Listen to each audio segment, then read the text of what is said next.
സംസ്ഥാനത്ത് കഴിഞ്ഞ 2 വർഷത്തിനിടെ 18 വയസ്സ് പൂർത്തിയായവരിൽ പകുതി പേരും വോട്ടർ പട്ടികയിൽ പേര് ചേർത്തിട്ടില്ല എന്ന് പുതിയ കണക്കുകൾ വ്യക്തമാക്കുന്നുണ്ട്.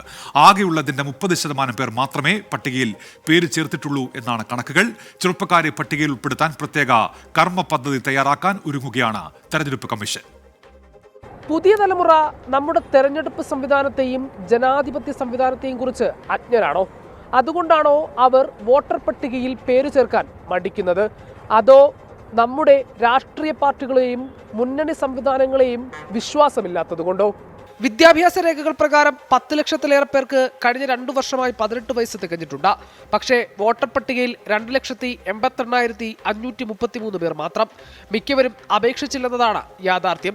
രാഷ്ട്രീയത്തിലെയും രാഷ്ട്രീയ പാർട്ടികളുടെയും മൂല്യച്യുതിയാണ് പുതുതലമുറയെ വോട്ടർ പട്ടികയിൽ പേര് ചേർക്കുന്നതിൽ നിന്ന് പിന്നോട്ട് വലിക്കുന്നതെന്നാണ് വിമർശനം. ഇതുകൂടാതെ നേതാക്കളെ മഹത്വവൽക്കരിക്കുന്നതും രാഷ്ട്രീയ കെട്ടുകാഴ്ചകളും സാമൂഹ്യ മാധ്യമങ്ങളിലെ തുറന്നുള്ള വിമർശനവും യുവജനങ്ങളുടെ താല്പര്യം കുറയ്ക്കുന്നു. ഉപരിപഠനത്തിനും ഉപജീവനത്തിനും വിദേശത്തേക്ക് പോകുന്നവരുടെ എണ്ണം കൂടിയതും ഇതിന് ആക്കം കൂട്ടുന്നുണ്ട്. ജനാധിപത്യ പ്രക്രിയയുടെ ഭാഗമായ തെരഞ്ഞെടുപ്പിൽ ആളുകളുടെ എണ്ണം കുറയുന്നത് ഗുരുതരമായ പ്രത്യാഘാതമുണ്ടാക്കും. ഇത് തിരിച്ചറിഞ്ഞ തെരഞ്ഞെടുപ്പ് കമ്മീഷൻ പല കാരണങ്ങളാൽ വോട്ടർ പട്ടികയിൽ നിന്ന് ഒഴിഞ്ഞു നിൽക്കുന്ന ആളുകളെ പട്ടികയിൽ ഉൾപ്പെടുത്താൻ പ്രത്യേക കർമ്മ പദ്ധതി തയ്യാറാക്കുകയാണ്. ചലച്ചിത്ര താരങ്ങൾ ഉൾപ്പെടെ ചെറുപ്പക്കാരെ സ്വാധീനിക്കാൻ ശേഷിയുള്ള പ്രമുഖരെ ഉൾപ്പെടുത്തിക്കൊണ്ടുള്ള ബോധവൽക്കരണ പരിപാടിയാണ് കർമ്മ പദ്ധതിയിലെ പ്രധാന ഇനം. ഇത് സംബന്ധിച്ച മുഖ്യ തെരഞ്ഞെടുപ്പ് ഓഫീസർ നിർദ്ദേശവും നൽകിയിട്ടുണ്ട്. എന്നാൽ തെരഞ്ഞെടുപ്പ് കമ്മീഷന്റെ ബോധവൽക്കരണ പരിപാടികൾ കൊണ്ട് മാത്രം രാഷ്ട്രീയ ഭരണ സംവിധാനങ്ങളോട് ഇവർ പുലർത്തുന്ന അതൃപ്തി ഇല്ലാതാക്കാൻ കഴിയുമെന്ന് തോന്നുന്നില്ല. യുവതലമുറയ്ക്ക് നമ്മുടെ രാഷ്ട്രീയ സംവിധാനങ്ങളോടുള്ള അതൃപ്തി അറിഞ്ഞുള്ള പരിഹാരമാണ് വേണ്ടത്.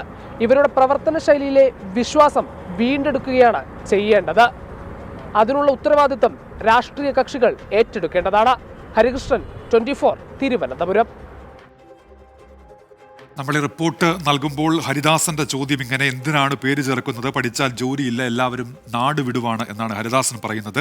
സുന്ദർജി എന്നുള്ള അക്കൗണ്ടിൽ നിന്ന് ഇങ്ങനെ പ്രതികരണം വരുന്നു: ഇടതുപക്ഷത്തുകാർ മാത്രമേ വോട്ടർ പട്ടികയിൽ പേര് ചേർക്കാൻ ശ്രമിക്കുന്നു എന്നുള്ളതാണ്. അങ്ങനെയാണോ? അങ്ങനെയൊന്നുമല്ല. എല്ലാവരും പേര് ചേർക്കേണ്ടതുണ്ട്. ആ നിലയ്ക്കൊക്കെ രാഷ്ട്രീയ പാർട്ടികളുടെ ഇടപെടലൊക്കെ സാധാരണഗതിയിൽ ഉണ്ടാകുന്നതാണ്. ഇതുമായി ബന്ധപ്പെട്ട് എന്ത് സംഭവിച്ചു എന്നത് പരിശോധിക്കണം.